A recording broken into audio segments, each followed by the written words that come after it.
Welcome to Extreminal. My name is Görkem. And would you like to introduce yourself to our viewers? Yeah. Thank you, Görkem, for having me. My name is Yeah, Oskar, and I play in a band called Ambush. We play yeah. heavy metal, and I sing in this band. So we just released an album, and here I am. I was about to ask how are you in these days, but you should be very busy since you just newly released your new album. How are the things going on in those days? Are you okay? Everything's going well? Everything's going very well, and I mean, it's been a lot of work before the release of this album. So now is the time to celebrate a little bit. So yeah, when we released the album, we had a big celebration with the boys in the band. So yeah, Yeah. great times and exciting times for us as well, because it seems like people like the album. So yeah, we're It's a very old school album related to the biggest bands like Judas Priest or Maiden. You play old school, old-fashioned heavy metal, and it's good to listen to those kind of bands still in these days because you know there are a lot of genres, and I find it really special to have names like you in the scene. yeah, it's pretty much what we are. We aim to play traditional heavy metal, and we want to create it in our own way. But Hmm. our influences are there, of course. Judas Priest and Accept from the beginning has been big inspirations. When I listen to your albums, it's valid for four of them all. I always sense the feeling of Judas Priest. It's always there. It's very dominant. Yeah, I mean the riffing, especially, is many riffs are influenced by Judas Priest, of course, and the heavy metal community as a whole. I mean, we have so many bands Yeah. that we love, and I mean, just to mention Judas Priest would be silly because we listen to a shitload of bands Yeah. from that era, like late 70s, early 80s heavy metal. For us, is one of the best eras ever in music. Yes, I really agree with that. And being a Swedish guy, you're very lucky that you have a lot of bands of your own, and it's really good to have so many bands, so many good quality bands in your hometown. And I can say that it's been more than a decade since you founded the band. And what were your first ambitions when you were at the start of the band? And what do you feel now? How are you? Are things going well? Do you feel satisfied? Yeah, before we started the band, we were five guys spending a lot of time together on weekends, drinking beer, listening to records. Uh, yeah, we were hanging out all the time. We played in other bands. We didn't play together back then. Yeah. One night we decided to start a band together, and to play the music that we love the most, the traditional heavy metal, because we thought that this is a little bit a forgotten. Not many bands played that style. Much of the Yes. guitar sounded like digital. uh, Many productions sounded like robots and a lot of synthesizers, and Yeah. now that was not for us. So yeah, let's start our own band. And we had a little community in our hometown, so all our friends were in the rehearsal when we rehearsed the first couple of times, and so Hmm. we arranged parties at the same time we rehearsed. So we're drinking beer, having fun, and then, yeah, now boys, it's time to rehearse a little bit. So then we went in another room, and Hmm. we had a little audience of friends there. So it was almost like we had an audience before we even played our first show. So that was how it started. It started out of pure passion, really, and the ambitions. I mean, we thought that this would go nowhere. We thought that our friends like it, so therefore we enjoy it, you know. Yeah. But then it spread beyond our fans, and we released a demo tape. So then we got a record deal, and from there on, like it's been a very interesting ride for the band, for sure. And we're still the same guys, but we have two new members. Yeah. So we still base the band around our friendship and to take care of each other. I hope that will continue that way. It's a good way to stay together in the band. Yeah. And I had a chance to listen to your new album for a couple of times. And Uh-huh. I think that it's a leap forward for your band. I think it's really a good album, a successful successor to the previous one. And were you planning to produce such to make such an album, or did have things gone naturally? How did that happen? Thank you so much. I mean, when we headed into the studio to record, we knew what we wanted. We wanted a more live sounding album, Yeah, uh, less sub bass. You know, many, for example, on the Infidel record, we thought that maybe there was a little bit too much sub bass that cut too much of the actual bass instrument. yeah, So we wanted to make all instruments on this album be heard and to shine in their own way. So you can, okay, now I want to listen to the bass, and I can actually hear the bass on this record, which is not very common on modern recordings, modern productions. So this is what we wanted to do. We also wanted to add more focus to the vocal equalizer and to add reverbs and yeah. compression, side chains to make the voice sound a little bit more live and free.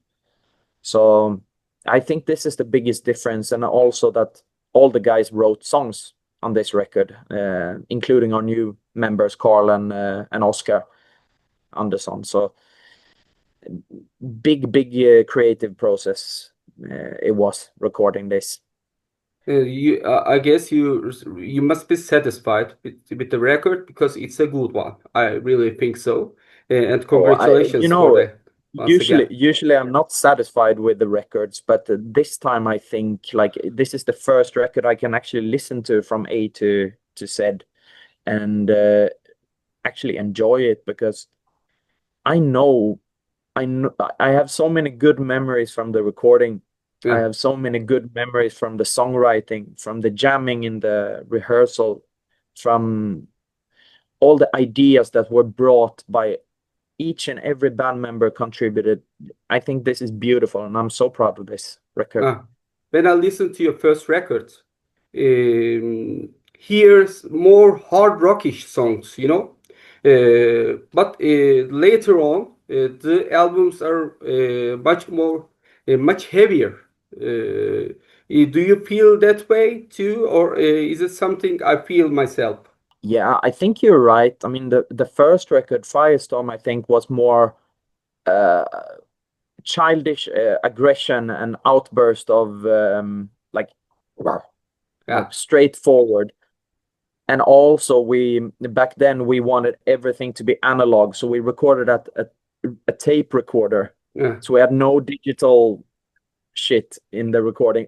That made it sound a little bit more rough, which I love. I mean, I love the first record, but we thought that for the second record we should actually be able to produce it a little bit better better. because the first record lacks a lot of things that we want Ambush to be. So I think it's a combination of the production, but also, as you said, that it's a more hard rock, punkish attitude in it Yeah. in the first record. Okay, and in the last album, there is a song track called Maskirovka. Yeah. And I think it's about themes of deception or some distorted truths. Very inspired by the current state of the global affairs, the things going on in all over the world, or what were your inspiration when writing that song? Yeah, the lyrics of the song were written back in 2014 actually. So Yeah. the lyrics Uh, have been there for a long time, and that was when Putin decided to annex Crimea in Ukraine, mm-hmm. um, where he used soldiers that were not, they didn't have any national identity. They just popped up everywhere, and Yeah. no one knew what was going on, and all of a sudden it was taken. So during that period of time, there was a lot of talk about deception operations and stuff like this, and this interested me a lot because if we allow if we allow the leaders to deceive us all the time, they will deceive our freedom as well. So this is a song for the people to stand up against oppression, really, and Uh, also for normal people to pay attention to all the narratives. Narratives can be in any direction, twisted and turned. mm-hmm. The most important thing is that we are aware that not everything you see is the truth, and it goes on both sides, of course. Of course. Yes. Uh, but of course, I have many Ukrainian friends, and what they are going through is not it's not okay. Like I can say that this is a disgrace what is going on. I also have many Russian friends, and they think the same. And the So logical ones, of course, the human ones, they are all really sorry for what's going on, but this is the world, yeah, and we can't do much to make it better, I suppose. exactly. And Um, I think the logical thing to do is to discuss around it instead of yelling at each other, and uh, try to find ways to communicate in a way, because mm, we are human beings, we are intellectual, and no one thinks that, okay, even if you think I'm evil, I don't think I'm evil. Nobody thinks they are evil. Everyone acts out of their own perspective of things. And yeah. this is something that we all must understand and unite around a conversation about, not to make an enemy out of normal people. This is not the intention, but we should pay attention to what the leaders do. But it's mostly about money in those days. Since a few decades, mostly it's about the money. So they don't prefer to talk to each other too much, as far as I can see. Yeah. And let's talk about the album some more. There's another song called "I Feel the Blood." And it's emotionally intense song, an intense track. Um, can you tell us about the songwriting process behind that piece? Oh yeah, that song is very special to me. I wrote it when I was a little teenager. So I was playing around with a classical guitar Uh, and wrote an instrumental song actually. yeah, And then it's been with me through all this time. And during the COVID era, I played around with electric guitar in my studio, and found that maybe we can make an ambush song about this really. But the guys in the band, they I knew that they were not ballad fans. I'm not a big ballad fan either, but I thought, let's stir some things up and be creative, and don't be curious about music. uh-huh. So I tried to pitch it in a good way. We rehearsed it, and then everyone was like, "Yeah, this is going to be on the album," because it was a magical moment in the rehearsal. Um, and yeah, the lyrical topic is about basically addiction, and to try to get out of addiction. You already spoke about your friendship in the band, that there is a good chemistry in the band, and you can sense that when you're listening to the music. Do you have good stories from the rehearsal room, the rehearsal times to tell to our viewers? Oh, oh yeah. I mean, I can. There was a time when we started the band. I told you about the rehearsal, and how we used to gather many friends. Yeah. And there was a good. There was a good. night when we had a rehearsal, and we were listening to "Rock Hard Ride Free" by Judas Priest from the Defenders of the Faith album. Yeah, And that song has a weird way of connecting with the guitarist Olof in the band.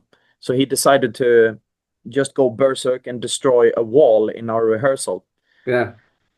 out of nothing. And yeah, a couple of days later, we remembered, all of you fucked up the wall in the rehearsal. Like, why did you do that? I don't know. So he Hope managed nothing. to do that. He managed to do it. Yeah, yeah. Just Really punched. good. And then we had to pay for the wall, so we had to be there with our tail between our legs, and yeah, sorry, we had to pay to the landlord. Was it worth it? Was it worth it? What do you think now? Huh? Worth it, of Yeah. course, the memories. Yeah. But Memories back, are back worth for then everything. back then we were more rough, I think. Uh, We were living uh-huh. entirely into the heavy metal bubble. Right now we are older, so we have other responsibilities as well. But those days were the best, I think. I mean, the youth was the best. What about the new listeners? Do you think you can relate to them? Of course, I mean, we have many young fans, Young, and yeah. there is a growth to the scene. We can see it every day. As far as I'm concerned, I'm so tired about all the modern productions that is digital. It's only one line. There is no wave anymore. There's just auto tune. There is pitch correction. There is quantizing. Everything is just AI, and Mm-hmm. when in times where AI will take over, I Mm-hmm. think people, and especially kids, they will turn towards what is organic and true. So this is what I hope, that a live sounding guitar is something that is to be cherished, not a digital sounding like guitar or a synthesizer.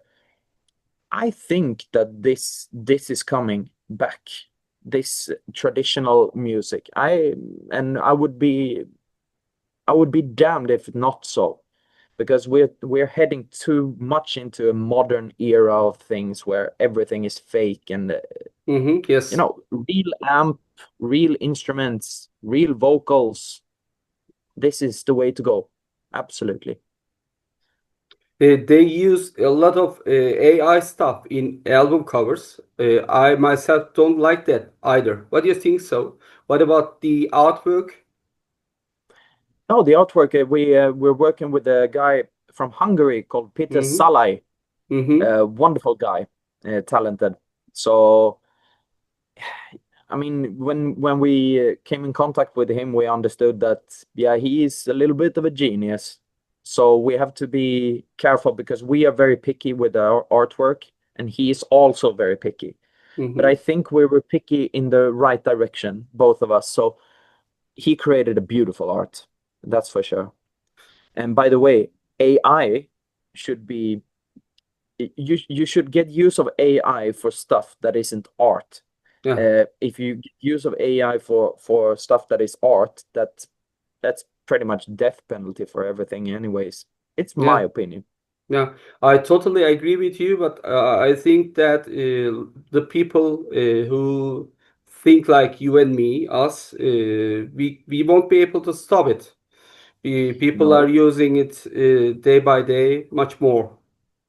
but every reaction has a counter reaction. So Yeah. maybe one generation will be like this, and then the other generation comes and brings clarity to the whole situation. That's how it Mm, goes. It's like a wave. Hopefully we will be the winners, mm, Görkem. yeah. When you were writing the latest album, of course, it's not a conceptual albums. As far as I can understand, there's not a story beginning from the first song and ending with the last song. But what kind of a mood were you in? What kind of an album have you intended to create? I don't think it musically. I want to say the vibe.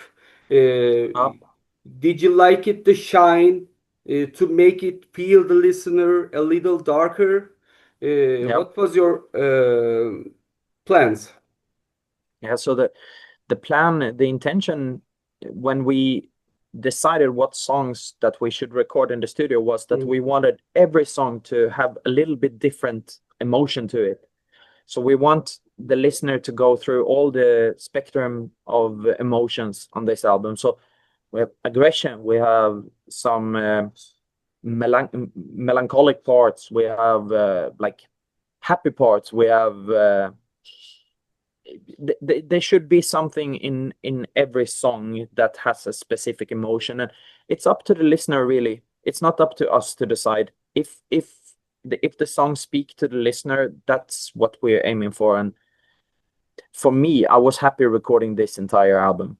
So the song for me, all the songs for me are just pure happiness. huh. Uh, do you listen to other genres of metal or other kinds of music? I listen to everything, really. Listen to black metal, death metal, samba, jazz. I listen to classical music. I mean, I listen to everything, absolutely everything. And I listen actually to today. I listened to some Brazilian forró up in northern Brazil. They have a beautiful musical genre called Yeah. forró. Ho ho. Oh, interesting. Uh, Forro. It's F-O-R. yeah, it's amazing. It's like farmers' music from Brazil, so Huh. amazing. Oh, okay. I And other styles of metal, I listen to everything except new metal. I don't like new metal much. Okay. Okay. Thank you very much for the this friendly interview. It was nice to meet you. And I must add that if you come again to Antalya, please call me. I will write to Of you course. after the interview, and I would like to take you somewhere in Antalya, maybe. Thanks a Yeah, lot. would be amazing. And Yeah. if you come to Sweden, give us a shout as well. We'll Thank take you. care of you. Thank you Yeah. very much. Stay safe, my friend. You stay Bye. safe too. Bye.